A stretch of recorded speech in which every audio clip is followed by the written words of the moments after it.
അമ്മയ്ക്കും ഈശോയ്ക്കും 1000 നന്ദി. എൻ്റെ പേര് അൽഫോൻസ. ഞാൻ വരുന്നത് വെഞ്ഞാറമൂട് നിന്നാണ്. മലങ്കര കത്തോലിക്ക പെരുപ്പങ്കോട് പള്ളിയിലാണ് ഞാൻ പോകുന്നത്. ഞാൻ ഇവിടെ വന്നത് 10/4/2024 ഞാൻ ഉടമ്പടി എടുക്കുന്നത്.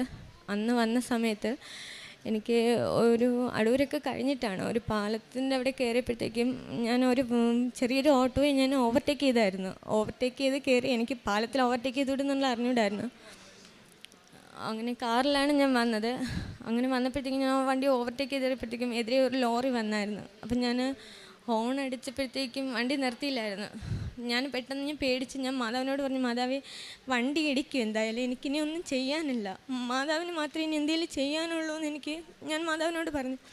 പെട്ടെന്ന് തന്നെ എൻ്റെ ഡ്രൈവിംഗ് സീറ്റിൽ നിന്ന് എൻ്റെ അടുത്ത് അമ്മ മാതാവ് വന്നിരുന്ന് നല്ലോണം ഞാൻ അതിൻ്റെ അനുഭവിച്ചു. മാതാവ് എൻ്റെ അടുത്ത് വന്നിരിക്കുകയും എനിക്കതിൽ നിന്ന് എന്നെ രക്ഷപ്പെടുത്തുകയും ചെയ്തു. ഞാനിവിടെ വന്ന് ഉടമ്പടി എടുത്തു. അന്ന് തന്നെ ഞാൻ തിരിച്ചു പോവുകയും ചെയ്തു.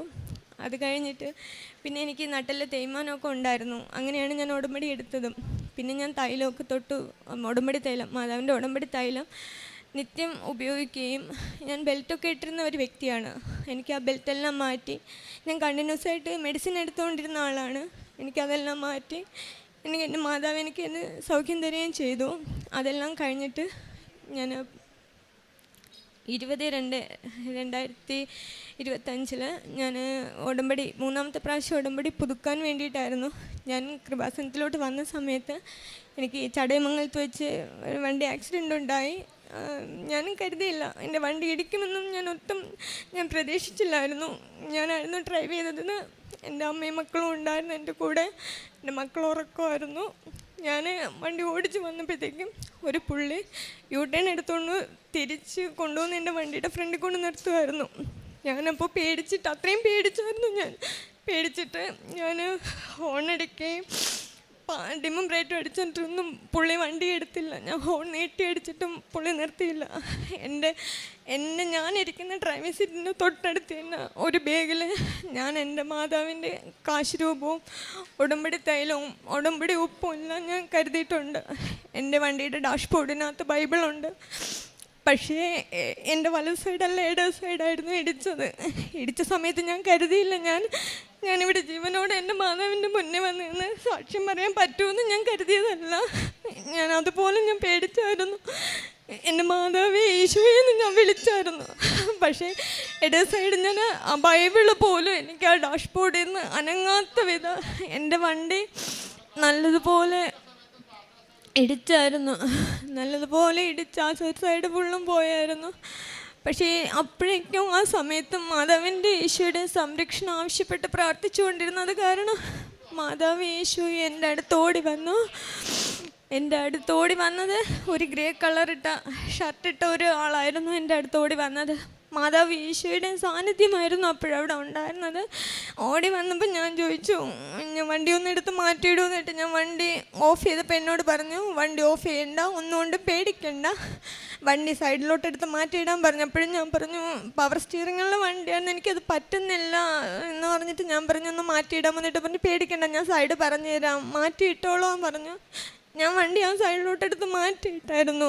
പിന്നീട് എനിക്ക് സൈഡ് പറയാൻ ഞാൻ ആ പുള്ളി അവിടെ മുഴുവനും ഞാൻ നോക്കി കണ്ടില്ല. ഈശോ ആൾക്കൂട്ടത്തിനിടയിലായിട്ട് മറഞ്ഞതുപോലെയായിരുന്നു ആ പുള്ളി. ഞാൻ അവിടെ നിന്ന് പോരുന്നവരെയും ഞാൻ നോക്കി. പിന്നീട് എൻ്റെ മക്കളാണ് പറഞ്ഞത്, അമ്മ ആ വന്ന ആള് മാതാവിൻ്റെ ഗ്രേ കളർ ഷർട്ടായിരുന്നു അമ്മ ഇട്ടിരുന്നത്, മാതാവ് ഈശോ ആയിരുന്നു. എനിക്കങ്ങനെ ഞാൻ അതിൽ നിന്ന് രക്ഷപ്പെട്ടു. പിന്നെ അതെല്ലാം കഴിഞ്ഞു. അമ്മയ്ക്ക് വായിലൊരു ക്യാൻസറിൻ്റെ ഒരു ലക്ഷണമായിരുന്നു അത്. എപ്പോഴും പല്ല് തേക്കുമ്പോഴും എല്ലാം മോണയിൽ നിന്ന് എപ്പോഴും ബ്ലഡ് വരുമായിരുന്നു. കുരുക്കളുണ്ടായിരുന്നു, മോണയിൽ 2-3 കുരുക്കളായിരുന്നു. ആ കുരുക്കളിൽ നിന്നെല്ലാം പല്ല് തേക്കുമ്പോൾ ബ്ലഡ് പൊട്ടി വരുമായിരുന്നു. അപ്പോഴും അമ്മ എന്നോട് പറയും, എനിക്ക് പല്ല് വേദനയുണ്ട്, എൻ്റെ മോണയിൽ നിന്ന് ബ്ലഡ് പൊട്ടി വരുന്നുണ്ട് എന്നെല്ലാം പറഞ്ഞു. അപ്പോഴും ഞാൻ മാതാവിനോട് ഈശോയോടും ഞാൻ പറഞ്ഞു, മാതാവേ എനിക്ക് ഈ ലോകത്തിൽ എനിക്ക് വേറെ ഒന്നും വേണ്ട, ഒന്നും ഞാൻ ആവശ്യപ്പെടുന്നില്ല, എനിക്ക് എൻ്റെ അമ്മയെ മാത്രം മതി, ആയുസ്സാരോഗ്യത്തോടെ എനിക്ക് എൻ്റെ അമ്മയെ വേണമെന്ന് ഞാൻ പറഞ്ഞായിരുന്നു. അതിനുശേഷം ഞാൻ എപ്പോഴും അമ്മ ഇത് പറയുമ്പോഴെല്ലാം ഞാൻ പ്രാർത്ഥിക്കാനിരിക്കുമ്പോഴും എപ്പോഴും അമ്മയ്ക്ക് ഉടമ്പടി തൈലം തൊട്ട് കൊടുക്കുമായിരുന്നു. ഞാൻ പ്രാർത്ഥിക്കുമായിരുന്നു. മാതാവിനോട് ഞാൻ നിരന്തരം പ്രാർത്ഥിക്കുകയും ചെയ്യുമായിരുന്നു. ജോസഫ് അച്ഛൻ്റെ ഉടമ്പടി ധ്യാനത്തിൽ അച്ഛൻ ഇങ്ങനെ പറയുന്നുണ്ടായിരുന്നു, ഒരു സ്ത്രീ അമ്മ എപ്പോഴും ഇങ്ങനെ തൊട്ട് നോക്കിയിരിക്കുമായിരുന്നു, എനിക്കെന്താണ്. അപ്പോൾ ആശുപത്രി കൊണ്ടുപോയപ്പോഴും ഡോക്ടർ പറഞ്ഞു 2-3 കുരുക്കളുണ്ടായിരുന്നു, എടുത്ത് കളഞ്ഞു, ഇനി അങ്ങനെ ഉണ്ടാവുകയാണെങ്കിൽ RCC കൊടുക്കണമെന്ന് പറഞ്ഞായിരുന്നു. അപ്പോഴും ഞാൻ എൻ്റെ മാതാവിൽ വിശ്വസിച്ചു. എൻ്റെ മാതാവ് എനിക്കൊന്നും വരുത്തത്തില്ല എന്നുണ്ടായിരുന്നു. അമ്മ എപ്പോഴും ഇങ്ങനെ നോക്കിയിരിക്കുമ്പോഴും അച്ഛൻ പറയുന്നുണ്ടായിരുന്നു ധ്യാനത്തിൽ, ഒരു സ്ത്രീ ഇങ്ങനെ തൊട്ട് നോക്കി ഇരിക്കുന്നുണ്ട്, അവർക്ക് ക്യാൻസർ ആണോ എന്നുള്ളത്, അത് മാതാവ് സൗഖ്യപ്പെടുത്തുന്നു എന്ന് പറഞ്ഞു. ആ നിമിഷം തൊട്ട് ഇന്ന് വരെ എൻ്റെ അമ്മ ഈ വേദനയുടെ കാര്യമോ അവിടെ ഒരു കുരുക്കളിങ്ങനെ വരുന്നെന്നോ ഒന്നും അമ്മ പറഞ്ഞിട്ടില്ല. ഇപ്പോഴും വിശ്വസിച്ച് ഉടമ്പടി തൈലം തൊട്ട് തേക്കുന്നുണ്ട്. മാതാവ് തന്ന അനുഗ്രഹങ്ങൾ ഒത്തിരിയാണ്. അമ്മയ്ക്ക് ഈശോയ്ക്കും 1000 നന്ദി. എനിക്ക് ഈ സാക്ഷ്യം പറയുവാൻ എന്നെ ഇവിടെ എത്തിച്ചതിലും നന്ദി. അതുപോലെ തന്നെ കാരുണ്യ പ്രവൃത്തികൾ RCCയിൽ ഞാൻ പോകും, എല്ലാ മാസവും പത്രം വാങ്ങിക്കും. ഇവിടെ വന്ന് തന്നെയാണ് പത്രം വാങ്ങിക്കുന്നത്. എനിക്ക് കാറിൽ വരാൻ പറ്റില്ലെങ്കിൽ ഞാൻ ബസ്സിലായാലും ഇവിടെ വന്ന് 3 കെട്ട് പത്രം അല്ലെങ്കിൽ 1 കെട്ട് പത്രം എൻ്റെ കയ്യിൽ പൈസ ഉള്ള പോലെ ഞാൻ വാങ്ങിച്ച് ഞാൻ RCCയുടെ അവിടെ തന്നെ കൊടുക്കും. അതുപോലെ തന്നെ പൊതിച്ചോറും അവിടെ തന്നെ കൊടുക്കുന്നുണ്ട്. പിന്നെ പാവപ്പെട്ട കുടുംബങ്ങൾക്ക് ഞാൻ എന്നെ കൊണ്ട് പറ്റുന്ന രീതിയിൽ ഞാൻ സഹായിക്കാറുമുണ്ട്. അതുപോലെ തന്നെ കുർബാനയും കുമ്പസാരവും എല്ലാം ഞാൻ കൈക്കൊള്ളാറുണ്ട്. 2 ആഴ്ച കൂടുമ്പോഴും കുമ്പസാരിക്കാറുണ്ട്. അതുപോലെ തന്നെ എനിക്ക് ബൈബിള് വായിക്കാനൊന്നും ഞാൻ ഒത്തിരി ഇതായിട്ട് ബൈബിൾ വായിക്കത്തില്ല. ഒരു സങ്കീർത്തനവും വായിച്ച് ഒരു സുവിശേഷവും വായിക്കുകയുള്ളായിരുന്നു. ഇപ്പം അങ്ങനെയല്ല, ഞാൻ അരമണിക്കൂർ കൂടുതലും ബൈബിൾ വായിക്കും, അരമണിക്കൂർ ബൈബിൾ വായിക്കും, അങ്ങനെയൊക്കെയാണ്. അതുപോലെ തന്നെ അടുക്കളയിൽ ഞാൻ ജോലിയായിട്ട് നിൽക്കുമ്പോഴെല്ലാം അച്ഛൻ്റെ ഉടമ്പടി ധ്യാനവും കേൾക്കാറുണ്ട്, സാക്ഷ്യങ്ങളും എല്ലാം കേൾക്കാറുണ്ട്. മറ്റേത് ഫോണിൽ എന്തെങ്കിലുമൊക്കെ കാണുമ്പോഴത്തേക്ക് ഞാൻ അതിങ്ങനെ നോക്കിയിരിക്കുമായിരുന്നു. എല്ലാവരെയും പോലെ തന്നെയായിരുന്നു ഞാനും. പക്ഷെ അങ്ങനെയല്ല, ഇപ്പോൾ എനിക്കതിൽ നിന്നൊക്കെ ഒരുപാട് മാറ്റം വന്നു. പക്ഷേ എനിക്കെപ്പോഴും മാതാവും ഈശോയും എപ്പോഴും എൻ്റെ കൂടെ ഉണ്ടെന്നുള്ള വിശ്വാസം, എനിക്കൊരു അബദ്ധം വരുത്തത്തില്ല. മാതാവിൻ്റെ ഈശോയുടെ ഉള്ളം കയ്യിൽ ഞാൻ സുരക്ഷിതയാണ്, ഞാനും എൻ്റെ കുടുംബം സുരക്ഷിതയാണെന്നുള്ള വിശ്വാസം എനിക്കെപ്പോഴും ഉണ്ട്. ആമേൻ. 1 ദിനവൃത്താന്തം 5:20. ദൈവത്തിൽ വിശ്വാസമർപ്പിക്കുകയും അവിടുത്തെ വിളിച്ചപേക്ഷിക്കുകയും ചെയ്തപ്പോൾ അവിടുന്ന് അവരുടെ പ്രാർത്ഥന കേട്ടു. അൽഫോൻസ എന്ന ഈ മകൾ തൻ്റെ ഉടമ്പടി ജീവിതത്തിൻ്റെ ഏറ്റവും സത്തായ 2 സാക്ഷ്യങ്ങളാണ് ഇവിടെ പങ്കുവയ്ക്കുന്നത്. ആ സാക്ഷ്യത്തിൻ്റെ പ്രത്യേകത, 2 തവണയും മകൾ കൃപാസനത്തിലേക്ക് ഉടമ്പടി എടുക്കുവാനും ഉടമ്പടി പുതുക്കുവാനും വരുമ്പോഴാണ് 2 ഗൗരവമുള്ള അപകടങ്ങൾ വാഹനത്തിൽ മകൾക്ക് സംഭവിക്കുന്നത്. ആദ്യത്തേത് മകൾ പറയുന്നുണ്ട്, അടൂർ ഭാഗത്ത് വെച്ച് വെളുപ്പിനെ ഇങ്ങോട്ട് പോരുമ്പോൾ എതിരെ ഒരു ടിപ്പർ വലിയൊരു ലോറി വരികയും മകൾക്ക് വാഹനത്തിൽ യാതൊരു നിയന്ത്രണവുമില്ലാതെ ഡ്രൈവിംഗ് ചെയ്യുന്ന മകൾക്ക് യാതൊരു നിയന്ത്രണവുമില്ലാതെ വാഹനം കൈവിട്ടുപോയതുപോലെ ആവുകയും ചെയ്യുകയാണ്. മകൾക്ക് ആകെ വിളിക്കാൻ അമ്മ മാതാവ് മാത്രമേ ഉള്ളൂ. മാതാവ് എന്നെ സഹായിക്കണം, എൻ്റെ കൈയും കാലും വിറയ്ക്കുന്നുവെന്ന് ഇങ്ങനെ ചിന്തിക്കുമ്പോൾ തന്നെയാണ് മാതാവ് വന്ന് അപകടം ഒഴിവാക്കി സൈഡിലേക്ക് ഒതുക്കി ആ കൂട്ടിയിടി ഒഴിവാക്കിക്കൊണ്ട് മകളുടെ വാഹനത്തെ മുന്നോട്ട് നയിച്ചതും അന്ന് കൃപാസനത്തിൽ വന്ന ഉടമ്പടി എടുത്ത് പോകുന്നതും. 2ാമത്തെ അപകടം ഇതുപോലെ ഉടമ്പടി പുതുക്കുവാൻ വരുമ്പോൾ സംഭവിച്ചതാണ് മകൾ സാക്ഷ്യപ്പെടുത്തുന്നത്.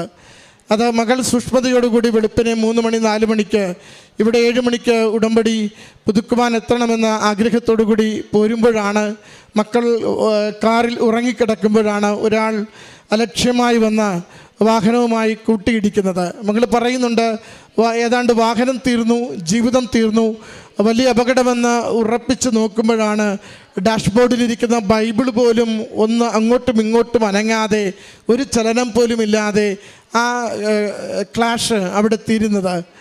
അതാണ് മകൾ പറയുന്ന ആദ്യത്തേത്. എൻ്റെ വാഹനത്തെ അത്ര കണ്ട് വന്ന് ഇടിച്ചിട്ടും ഞാൻ നിരന്തരം ലോങ് ഹോൺ അടിച്ചിട്ടും ആ വാഹനത്തിൽ തട്ടിയത് കൊണ്ട് എൻ്റെ വാഹനത്തിനോ അതിൻ്റെ പുറത്തിരുന്ന ബൈബിൾ പോലും ഒന്ന് ചലിക്കാതെ അത്ര കണ്ട് അമ്മ മാതാവ് പൊതിഞ്ഞു പിടിച്ച് സംരക്ഷിച്ചതുപോലെ എനിക്കത് അനുഭവപ്പെട്ടുവെന്ന്. പിന്നീട് അവിടെ തന്നെ ഉണ്ടായ മറ്റൊരു അനുഭവം മകൾ പറയുന്നുണ്ട്.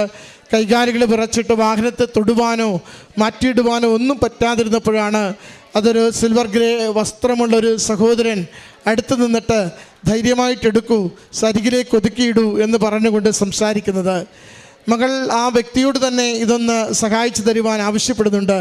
ഉടനെ ആ വ്യക്തി പറയുന്നുണ്ട്, താങ്കൾ തന്നെ ചെയ്തോളൂ, യാതൊരു കുഴപ്പവുമില്ലെന്ന് പറഞ്ഞ് കൂടെ നിന്ന് ആ വാഹനം ഒതുക്കുന്നത് വരെയും ആളെ കാണുന്നുണ്ട്. ഒതുക്കിയിട്ട് നന്ദി പറയുവാൻ തിരിഞ്ഞു നോക്കുമ്പോൾ ആളില്ല. അതാണ് മകൾ പറയുന്നത്, ഈശോ ആൾക്കൂട്ടത്തിൽ മറഞ്ഞു പോയതുപോലെ ആ വ്യക്തി മറഞ്ഞുപോയി. ഈ ഇടിയും ബഹളവും കണ്ട് എഴുന്നേറ്റ മക്കളാണ് പറയുന്നത്, സിൽവർ ഗ്രേ വസ്ത്രമണിഞ്ഞ ഒരു ചേട്ടനാണതെന്ന്. അതിനെയാണ് ഈശോയും അമ്മ മാതാവിൻ്റെ സാന്നിധ്യവുമായിട്ട് മകൾ തിരിച്ചറിയുന്നത്.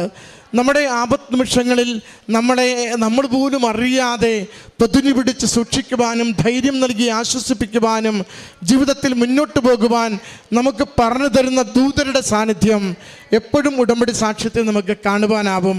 ലഭിക്കുന്ന സന്ദേശങ്ങളെ, ഡിറക്ഷൻസിനെ, നിർദ്ദേശങ്ങളെ ഉള്ളിൽ സ്വീകരിക്കുവാനുള്ള ധൈര്യമുള്ളവരായി ഉടമ്പടിയിലുള്ളവർ ജീവിക്കണം എന്ന് മാത്രമേ ഉള്ളൂ. സഹോദരി അതുപോലെ തന്നെ പറഞ്ഞു, തൻ്റെ നടുവുവേദന ഉടമ്പടി തൈലം പൂശി പ്രാർത്ഥിച്ചതിലൂടെ മാറിയത്. അതിനേക്കാൾ ഗൗരവത്തോടുകൂടി തൻ്റെ അമ്മയുടെ ഇരിപ്പുണ്ട്, വീൽചെയറിലാണ്, അതുകൊണ്ടാണ് അൾത്താരയിലേക്ക് വരാതിരുന്നത്. തൻ്റെ അമ്മയുടെ വായുടെ ഉള്ളിൽ വന്ന തുടർച്ചയായ മുളകൾ, അത് ആ കുരുക്കൾ നിരന്തരം വരികയും ക്യാൻസറസ് ആണെന്ന് ഡോക്ടർമാർ ഏതാണ്ടത് സംശയിക്കുകയും ചെയ്യുന്നുണ്ട്.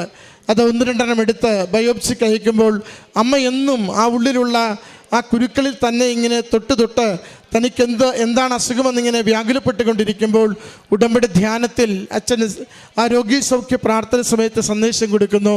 ഇങ്ങനെ നിരന്തരം ക്യാൻസറാണോ എന്ന് സംശയിച്ച് ശരീരത്തിൽ ഇങ്ങനെ തൊട്ട് നോക്കിക്കൊണ്ടിരിക്കുന്ന വ്യക്തി സുഖപ്പെടുന്നുവെന്ന്. അത് അമ്മയായി കാണുന്നു, അമ്മയാണെന്ന് വിശ്വസിച്ച് പ്രാർത്ഥിക്കുന്നു. പിന്നീട് ഇന്ന് വരെയും അമ്മയ്ക്ക് ആ സംശയമോ തൊട്ടുനോട്ടമോ ഇല്ലാതെ പൂർണ്ണ സൗഖ്യത്തിലേക്ക് അമ്മ മാറിയതിനെയാണ് സഹോദരി സാക്ഷ്യപ്പെടുത്തിയത്. പ്രിയമുള്ളവരെ, അത്ഭുതകരമായ അനുഭവങ്ങൾ നമ്മുടെ ജീവിതത്തിൽ ഉടമ്പടി ഗ്യാരണ്ടി ചെയ്യുന്നുണ്ട്. അത് അമ്മ മാതാവിനോട് നമുക്കുള്ള ബന്ധം വളരെ പ്രധാനപ്പെട്ടതാണ്. ഉടമ്പടി ഒരു പേപ്പറല്ല. ഉടമ്പടി നിങ്ങൾ കൂടുന്ന ക്ലാസ്സും ആ ക്ലാസ്സിലിരിക്കുന്ന ഏതാനും സമയവുമല്ല. ഉടമ്പടി ഓരോ നിമിഷവും ദൈവത്തോടും അമ്മ മാതാവിനോടും നമ്മൾ പുലർത്തുന്ന ബന്ധമാണ്. അത് വിശുദ്ധമായിരിക്കണം, സ്നേഹമുള്ളതായിരിക്കണം, കാരുണ്യം കൊണ്ട് നിറഞ്ഞതായിരിക്കണം. ദൈവത്തെ മറ്റുള്ളവർക്ക് പകർന്നു കൊടുക്കുവാൻ നമ്മളെപ്പോഴും സന്നദ്ധതയുള്ള വ്യക്തികളായി ജീവിക്കുന്നതായിരിക്കണം. ആ ഉടമ്പടി വേഗത്തിൽ ക്രാക്കാകും, ആ പ്രശ്നങ്ങൾ വേഗത്തിൽ സോൾവ് ആകും. അമ്മ മാതാവിൻ്റെ സന്നിധിയിൽ നമ്മുടെ എല്ലാ ഭാരിച്ച വിഷയങ്ങളെയും സമർപ്പിച്ചുകൊണ്ട് അനുഗ്രഹിക്കണമേ എന്ന് പ്രാർത്ഥിച്ച് ഈ കുടുംബത്തിന് ലഭിച്ച ഈ അനുഗ്രഹങ്ങളെ കരങ്ങളടിച്ച് അമ്മ മാതാവിന് തിരുക്കുമാരനും കൊടുത്ത് സാക്ഷ്യം സമർപ്പിക്കാം. അത്യപൂർവ ദൈവാനുഭവങ്ങൾ ഇനി നിങ്ങൾക്കും സ്വന്തം. ഈ യൂട്യൂബ് ചാനൽ ഇതുവരെ സബ്സ്ക്രൈബ് ചെയ്തിട്ടില്ലെങ്കിൽ ഇപ്പോൾ തന്നെ സബ്സ്ക്രൈബ് ചെയ്യുക. ഈ വീഡിയോ ഇപ്പോൾ തന്നെ നിങ്ങളുടെ സുഹൃത്തുക്കൾക്ക് ഷെയർ ചെയ്തുകൊണ്ട് കർത്താവിൻ്റെ പ്രേക്ഷിതരാകുക.